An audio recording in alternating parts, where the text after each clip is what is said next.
name is Richie Hawtin. I grew up in Canada, born in England, and the last 5 years lived in Berlin, Germany. I make techno music, I DJ, and I do a lot of traveling. So tonight, here I am in Bilbao, waiting to play to a nice crowd of people, and hopefully have some fun.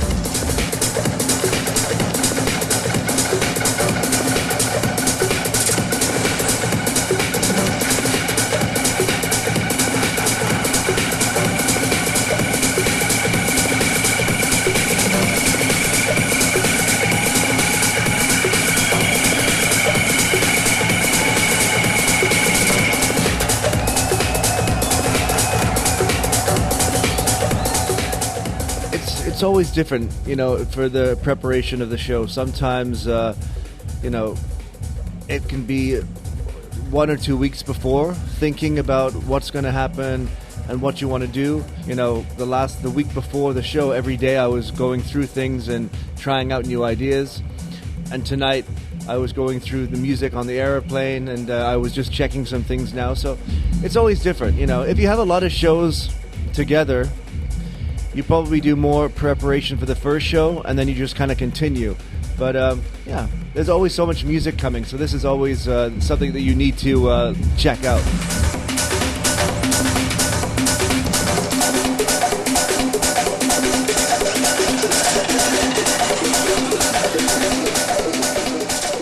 I don't know if I think about anything the moment before I go on stage. I'm usually quite nervous, you know, because you know, it's the beginning is a very important part of the set, and you really never know what the people want or the expectations, and you're trying to find a balance between, you know, your ideas and probably what they're waiting for.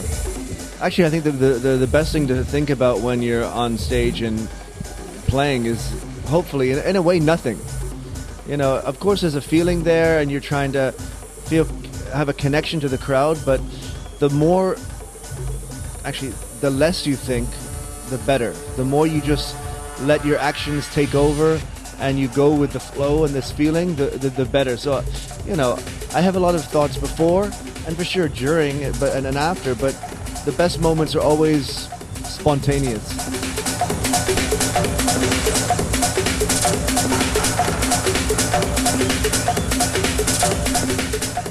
It changes differently. Perhaps the more drunk I am, the more I'm into giving a show, I guess. But I think the best Hawtin sets are when I'm connected with the people, I'm giving a show, but it always has to be about what I'm doing up there. You know, it has to be about the music I'm playing and the energy and the vibe that I'm creating.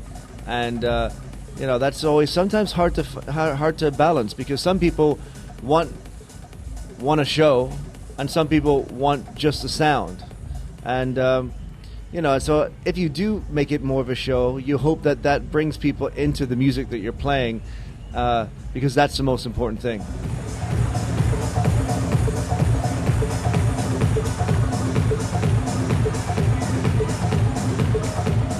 I like both. For sure, it's the intimacy of a small club with a few hundred people is really amazing. But then the energy of 10,000 people, like at Manegros or something, or Sonar, is something that is unforgettable.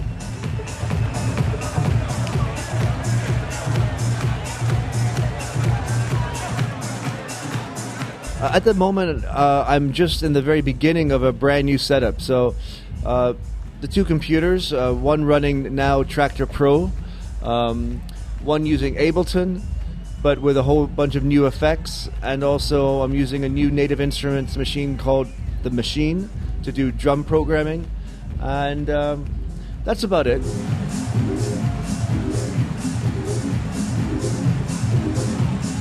Well, I think nearly everything that people are using now is an idea based upon Final Scratch. You know, it's the idea that you're using some type of controller to manipulate music. You know, I love records. I love that feeling that I had for so many years, but I'm looking for new ways to manipulate music, and for me, the best way to manipulate music now is with a computer and with hardware and with Machina or with other types of controllers, Allen and Heath controller, 1D things. You know, I'm open to anything.